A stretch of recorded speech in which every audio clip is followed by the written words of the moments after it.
Hi, I'm Risa Freund with Diligencia Talent Consulting. And for today's learning episode, I'm going to be interviewing Joanne Newborn of Newborn Evolution, and we're going to be speaking about stress. I'm so excited about this topic because I think it's something so many of us are dealing with right now. So a little bit about Joanne. She is a certified lifestyle and leadership executive coach. She has nearly 20 years of corporate experience in sales, marketing, and management.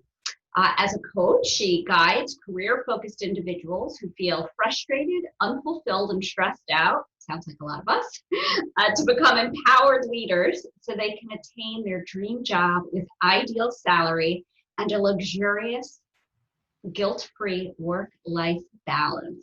So welcome, Joanne. Thank you. Thank you so much for having me here. I'm really excited to talk about this topic today because I think it's one that's really at the forefront of everyone's lives right now.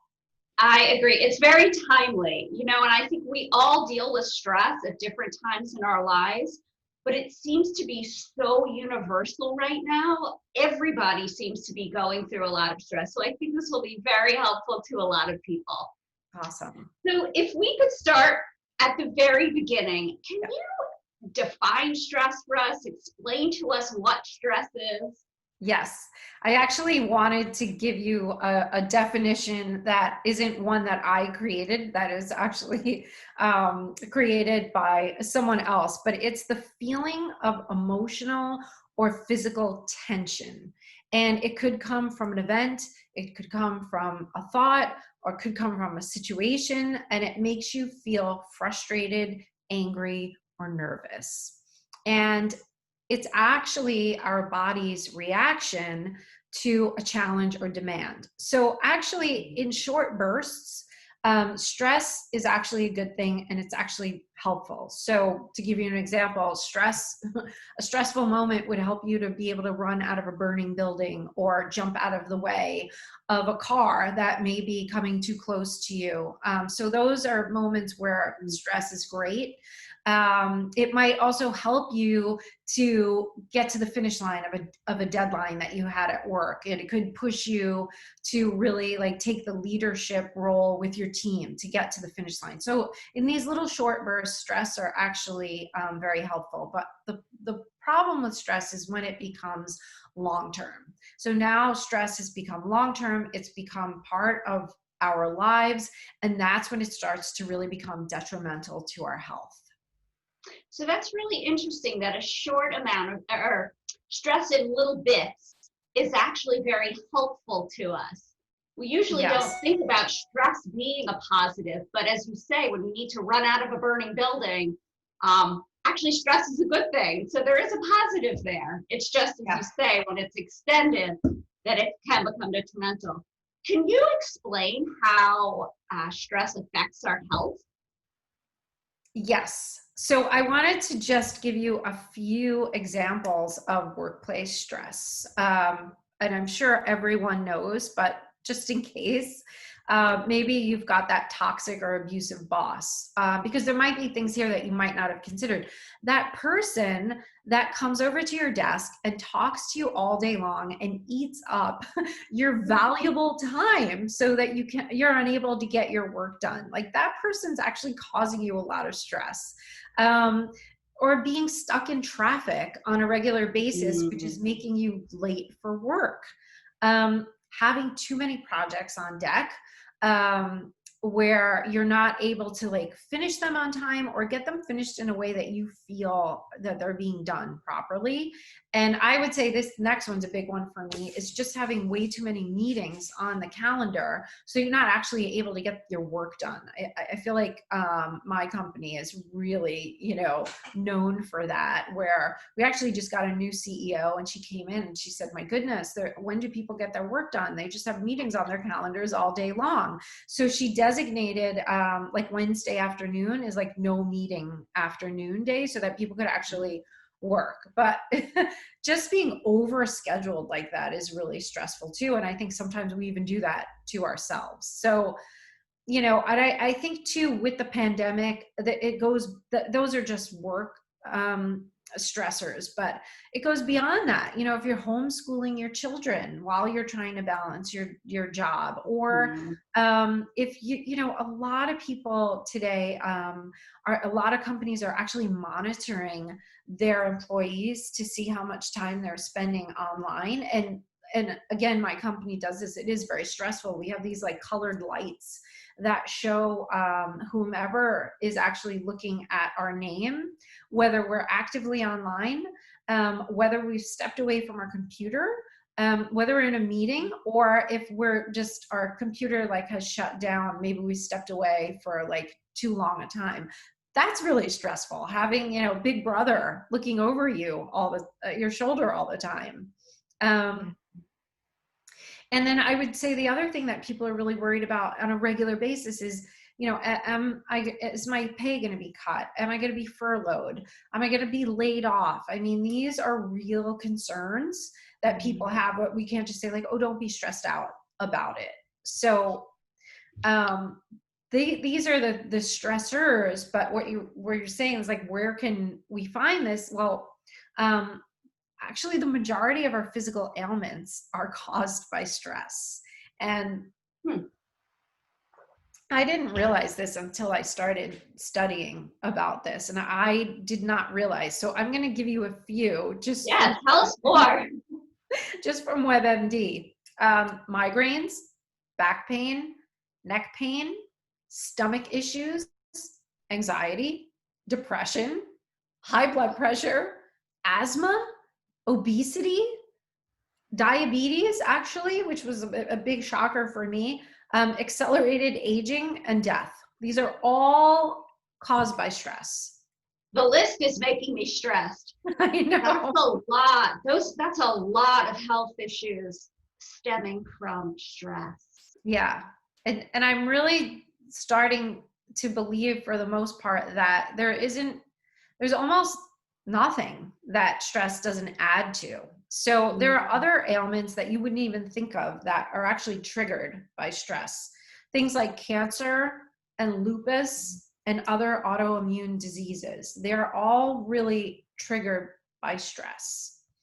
I know in my own life that I tend to get colds, for example. And I can, when I'm stressed, I can correlate that when I'm going through a stressful period in my life, I'm much more likely to get something. And that's something as simple as a cold. I mean, imagine how it can affect you more seriously as well. So actually, I'm so glad you said that, because I was going to tell you the areas of our body where stress is actually affected. It's the central nervous system, our respiratory and cardiovascular systems, our digestive system, all those stomach issues that we get from stress, our muscular system, that's the back pains and the neck pains. It actually affects our sexuality and reproductive systems too.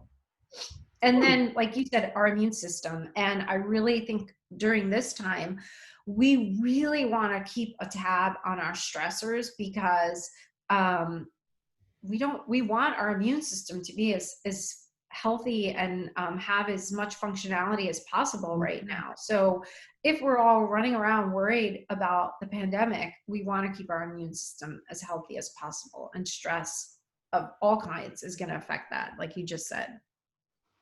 So since we know we all have this stress, yeah, and I think we're not going to be able to get rid of it completely, how can we work with it? How can we deal with having this stress? So I want to do one quick step back, and I want to talk about like where it actually originates from. Please. Okay, sure. So we're aware, right? Okay, we have stress in the workplace. Maybe we're aware of stress at home in our family life. But it actually originates from the childhood conditionings that we have had, and that feeling that we have over and over again. And when you start to become aware of it, you'll notice that the feeling feels familiar to you. And so we're actually attracted to the same types of situations and the same types of people over and over again. It's kind of like Groundhog Day. And we don't actually choose our careers. Our careers choose us based on this conditioning that we have. And the first time I heard that, I was like, oh, I don't think I believe that. But so I'll just give you an example from myself. I've been in sales and marketing for the majority of my career. And I love being with people, and I love fostering relationships, and I love being creative. Well, when I grew up, I was an only child, and it was very quiet and sedentary. And so I ended up in a career like that because I love being around people. I love having lots of friends. I just love that connection with people. But does that mean everyone who's an only child is going to grow up to be in sales and marketing? No. It's about how your unconscious mind, wrapped the wrapping paper around it. So there might be someone else who's an only child that really loved the quiet and the solitude, and they might end up in a career that, let's say they're an accountant for like a small firm where they're not really interacting with a lot of people. They're just sort of like head down, working with the numbers. And that is what they were drawn to based on their upbringing. So it's really interesting how it's sort of guiding us into these career paths that we don't even realize. And so the other way is that I want people to start to become aware of what are the patterns that you're seeing when it comes to your career and the jobs that you choose. Are there similar patterns? Now, I don't mean patterns in that, I go into sales and marketing each time, like that's my career path. But do I end up in situations where I constantly am having like a toxic boss? Like whatever job I go to, do I end up with a crazy toxic boss? Or every job I go to, is there that Sally that's standing by my desk eating up all my time? You'll start to notice these kind of patterns over and over again. Is there that person that just makes your blood boil no matter what job it is that you have? So we're not destined to be stuck in these patterns forever. But starting to become aware of them is the starting point, right? So we really want to start to shed light on our patterns and where they were stemming from. You might find that if there is that person that is making your blood boil, was there that, aunt or your cousin in your life that sort of had that effect on you? And we unconsciously become attracted to those same situations, even if we don't like them and even if they're uncomfortable. So we start to like peel back the onion on these causes of stress from, when we were younger, and then we can relate it to what's going on today. And now we start to shed light on it. And once we shed light on it, it's almost as if like the gig is up. It's not unconscious anymore. And so we can start to work with it. And so from a health perspective, once we also notice that something is being caused by stress, like a bodily ailment, the same kind of thing happens. The mind goes, the gig is up.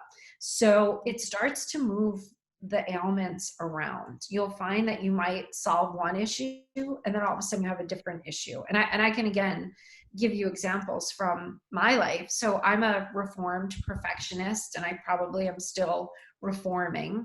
And perfectionism actually comes from wanting to be liked. It's wanting to be obedient and a good worker, but probably I wanted to be an obedient, good child. And that actually is really stressful to be a perfectionist. And so over the years, wanting to do my job perfectly caused me a lot of stress. A long time ago, I was very young. I was having every morning at 7 a.m. I had massive chest pains, and I went for every test under the sun. And it was like a cycle. 7 a.m. came and I had this gripping chest pain. They finally decided that they couldn't find anything wrong with me and that it must be stress. So I left that job and I got a new job, and it took a month for the chest pains to finally subside. I never had chest pains again because I associated it to stress. So my mind was like, the gig is up. We can't use that one again because she's on to us. So the next time something really stressful happened, I had a reorg at my company. They put me in a role that I knew nothing about. I wanted to do really well. I had vertigo to the point where I was falling down. And now I had done enough studying that I knew that this was caused by stress. Never had vertigo again. But I did have horrible, on another situation, sciatic nerve pain, where I needed 10 weeks of physical therapy. I needed an epidural. I even had a doctor tell me to go get surgery, and thankfully I didn't. But once, I became aware of it, then I was able to work with it. So I'm at a point now where I can really tap in to the stress before it gets to these kinds of like horrible situations. I think that's such good information you're sharing with us about the awareness, just being aware of your triggers or how it impacts you or people who you come in contact with, tracing those patterns. The more you become aware, the more you can have some control over that stress. Yeah. So, wow, that's really, really helpful. Thank you for sharing that. And also about how stress is smart, it appears. Like it knows, okay, this gig is up, and that it affects you someplace else. So it's resilient. Yeah, I know. That's a great reference. So I think you brought up a great point, though. In that sense, I think stress is good because once you start to become aware of it, you can say, this, like, my body's telling me something, or like the feeling, like when I start to feel stress in my body, it's telling me something, and it's an indicator of what might come. And I better work with it right now before it becomes the chest pains, the sciatic nerve pains, the vertigo, the grinding of the teeth. Like, now we can get ahead of it, which is very empowering. So critical, so critical. And I agree, empowering. The stress is going to be there, but you have more control over it rather than it controlling you. Exactly. So tell us, how can we work with it? Like, in addition to becoming aware, how else can we work with it? Yep, that's great. And I've got some lots of like easy, quick ways to work with it. I would say, just to go back, first observe your patterns, right? As shedding light on it is a great way to start working with it and discovering the origins. And so honestly, like, the best way to do it is to work with a coach who can actually get you an action plan. Because I think sometimes it is difficult to figure it all out on your own, right? Coaches see your blind spots. They can set you up on a stress action plan. But I've got 8 great, easy ways to really start to work with the stress. And they don't take a lot of time, and it's stuff that you can choose one of them every day. You can do all of them every day. But when you start to feel that your body tensing up, or your emotions really start to arise, you're getting triggered by something or someone, pause. Just take a pause, even if it's a 5 or 10-second pause, and then breathe. Even just if I'm sitting here, I mean, I can just feel it leaving my body right now. Even just 5 to 10 seconds. Yeah. Great. And again, that pause brings in the awareness. Oh, I'm stressed right now. Let me just pause and just say, I'm aware of this. Let me take a breath. And start to become aware of your habits. And when I say habits, we do a lot of things to push away the feelings that we have around stress. So there are people that are stress eaters. I had mentioned obesity before. I'm stressed. I'm pissed off. My boss did this to me. I'm going to go home tonight and eat a pint of ice cream in front of the TV. Like, what are the habits that are almost sabotaging yourself because of stress? So just start to become aware of what you do to handle that stress, because we all do something. We don't even realize that we're doing it. Start to break the cycle. Maybe stop, go for a walk outside, put your headphones on, just leave, whether it's the office or your house if you can, or something, to just break the cycle of what's going on, so that we're not feeling like we're this victim of what's going on from the stress. And you can kind of come back and then like reset after that. Like once you get away from it for a few minutes, you can come back and reset and go, okay, I'm out of this like moment that I'm cycling through, and I'm gonna start fresh now. I love that, because I find, let's say it's a work deadline and I'm really stressed, and I get this feeling, well, I just have to say, I have to get it done, get it done, get it done. And I know that I lose productivity. Mm-hmm. And it would just be maybe a better idea to say, okay, I'm going to step away. And then to your point, just restart. And hopefully the lower level of stress, more productivity. Exactly. Right. And that too is something very quick. Step away for a few minutes and then reset. Great. All right. What's your next one?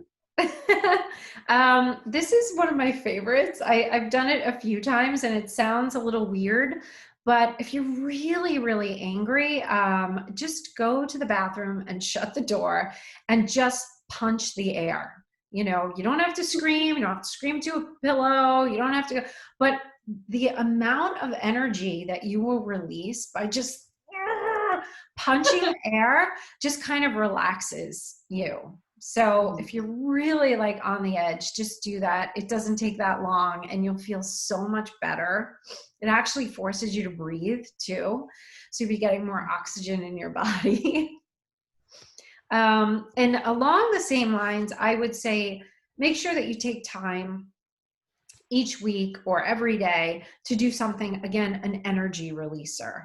Like, do you run? Are you a runner? Do you go to the gym? Do you do yoga? Whatever it is to like get that energy out of your body.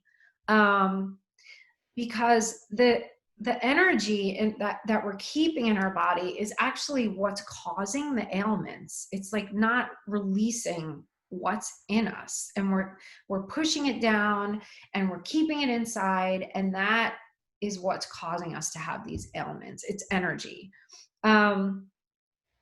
So I would also say, don't try to push away the uncomfortable feelings that are coming up, and this goes along the same lines as the energy. So allow yourself to feel angry, allow yourself to feel sad or cry or feel frustrated.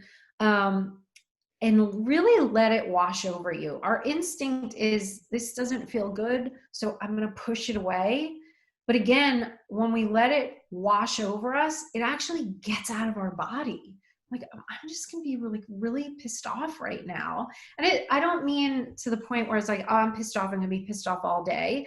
But once I learned how to do this, like, I remember, like, I came home from work. I had a very, very toxic boss. And I came home and I allowed myself to be angry. It wasn't that I was feeling like a victim. It was just like, I'm mad. I feel mad. And I poured myself a glass of wine and I sat on the couch and I just let myself be mad for like an hour. And then it was gone. And I felt great. It actually felt good to be mad. And it's so true. So many people try to just push it down and push it away and not really come face to face with these difficult feelings. So I imagine that's difficult, but also very useful in terms of dealing with stressful situations. I think it takes practice too. Once you start to get used to doing that and you're like, okay, I can go there. I can go to this uncomfortable emotion. And it actually, like, it was so shocking to me that being angry for an hour actually felt good. Because I think we're raised with like, don't feel angry, don't cry, don't this, let's just, push everything away or sweep it under the rug. And it's like, no, I'm just going to be angry for like an hour. And then I was like, wow, that felt great. So there's one, everybody. Let yourself be angry for a limited time and get that bad energy out. Yeah, give yourself permission to do that. The other thing that you can do is you can meditate, you can do a relaxation exercise, you can do a visualization. I find these really helpful, but in the same sense of what we were talking about, the feelings, I think people, what they do is like, I'm stressed. Let me go meditate. And you're not in the right mindset to meditate. What you're trying to do is you're trying to push the stress away. And you're like, meditate, meditate, meditate. I don't meditate. I'm so angry. So know that you're meditating not because you want to push away this stressful situation, just to get you in a place where you can relax, you can breathe. Again, allow yourself to like feel whatever it is about the stress, but then the meditation should be able to like help you get in a good place, not push away the other uncomfortable feelings. That's a delicate balance to find that right time. I personally find meditation to be, I meditate and I find it helps me to reset. And it's very effective. And I look forward to it. I know some people find it very difficult with thinking, I'm so stressed, how can I calm down? And once you get to the point where you're comfortable with it, it is such, I don't know, for me, such a nice way to manage stress. Yeah, I agree with you. I have like some music I like to put on. I like to do like a relaxation exercise. And a lot of times it's great. And then there's some times where I'm just like, I'm not in the right space for it. And my body's just like, won't relax. But the majority of the time, like you start to create another pattern for yourself, right? So as soon as I hear that music, like my body knows, okay, I'm going to start to relax these muscles. I'm going to work my way up my body. So we're creating a new, a cycle and a new pattern where we're breaking the stress one and we're creating a new one. Oh, that's great. Yeah. Yeah. So many examples. Oh, you have more? One more. Tell. Yeah. Okay. So I would say do things that you love doing. So if you love to binge watch Netflix, do it so that you're doing it because it's creating joy for you, not like coming home every night, binge watching Netflix and eating a pint of ice cream because you're pushing away the uncomfortable feelings. But you're like, you know what? I want to treat myself to something. Like I probably shouldn't binge watch Netflix every single day. But like once a week, I'm going to treat myself to that. And that's going to reward myself of like, I deserve this. I had a really bad day at work. I'm going to just indulge in this. It's going to feel awesome. So allow yourself to do the things that you love. Oh, that's great too. Wow. So many good examples. And again, easy, quick, not stressful. Yeah. So thank you for all these great ideas. I think everyone can probably pick one or two that resonates that they can start doing. Really, really helpful. I always like to ask, are there resources or places people can go if they want to find out more information or more about what you offer? Yeah, so if people want to learn more, please feel free to go ahead and take my stress assessment. And I think you're going to put the link in there after this. Because what that'll do is really start to, and I love the feedback that you gave me since Risa has taken it, that like it'll really start to connect for you the stressful situations that are going on in your life and connect them to the ailments that you're feeling, where people don't usually think that they're connected. So you can go through those steps. I'd also like to offer anyone a 30-minute free coaching session. If you want to talk about your biggest stress challenges, we can put like a small action plan together for you in those 30 minutes. So Risa will put the link as well. And you know what? I know that you're a big lover of books. And so one book that was a real game changer for me was Healing Back Pain by Dr. John Sarno. And have you read it? Yes. Amazing. And he's written, I have another book by him. It's like it's something around the mind-body connection. I don't think that's the right title, but he goes deeper into the whole mind-body connection. But even if you don't have back pain, he really talks about how that are not dealing with our emotions and unprocessed emotions are really causing a lot of the health issues that we have. So that's a great one if you just want more information and you're love to read books. Oh, well, thank you for that. And thank you for your generous offer for the assessment and for the 30-minute coaching session. As Joanne alluded to, I took her assessment and I personally found some insights, again, making that connection and building an awareness, which is a great, as Joanne said, a great first step to managing stress. So thank you. Thank you for sharing your insights, sharing some resources. I want to start putting some of your ideas into practice, these quick, easy things that we can do. Awesome. So thank you. I do appreciate it. Thank you for your time and for your insights. Thanks for Sharing your having knowledge with me. us. This was great. I look forward to learning more about your group. Thanks, Joanne. Okay. Have a good one.